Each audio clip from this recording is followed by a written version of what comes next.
বিদেশ দেখতে সুন্দর, কিন্তু বাস্তবে ভয়ঙ্কর।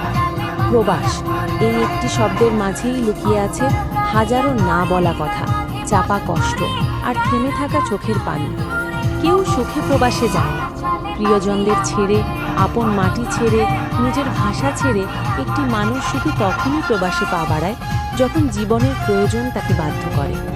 বাড়ি মাত্র 5 ঘন্টার পথ, অথচ সেখানে যেতে সময় লাগে 5 বছর। কি নির্মম বাস্তবতা! পরিবার, আত্মীয় স্বজন, নিজের মা বাবা, স্ত্রী, সন্তান সবই আছে, তবুও তাদের স্পর্শে পৌঁছতে যেন বছরের পর বছর পেরিয়ে যায়। প্রবাসী মানুষটা প্রতিদিন জাগে ভোরের আগে, কাঁধে নেয় হাজারো দায়িত্ব, দিনের পর দিন কাজ করে রোদে পুড়ে বৃষ্টিতে ভিজে, তবুও মুখে একটাই কথা, পরিবারের মুখে হাসি চাই। সে নিজের হাসি বিসর্জন দিয়ে পরিবারের সুখ কিনে আনে বিদেশের মাটিতে। কেউ নেই পাশে, নেই কোনো আপনজনের কাঁধে মাথা রাখার সুযোগ। ছোট একটি অসুস্থতা, সামান্য মন খারাপ, সবই একা একা সহ্য করতে হয়। কারো কাছে মন খুলে বলার মতো সময় বা সাহস কোনো কিছুই তার থাকে না।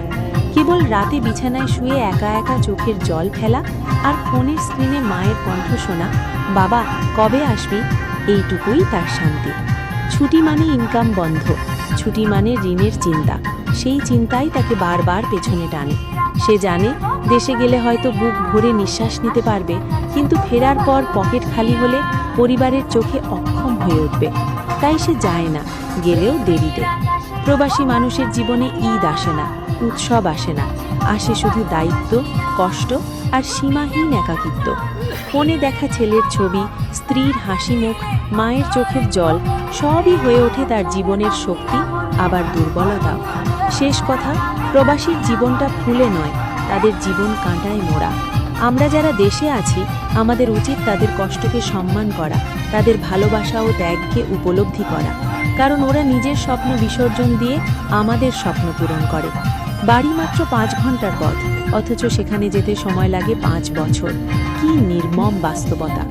জীবনটা বড্ড অগোছালো, প্রকাশ করলে দুঃখী আর না করলেই সুখী।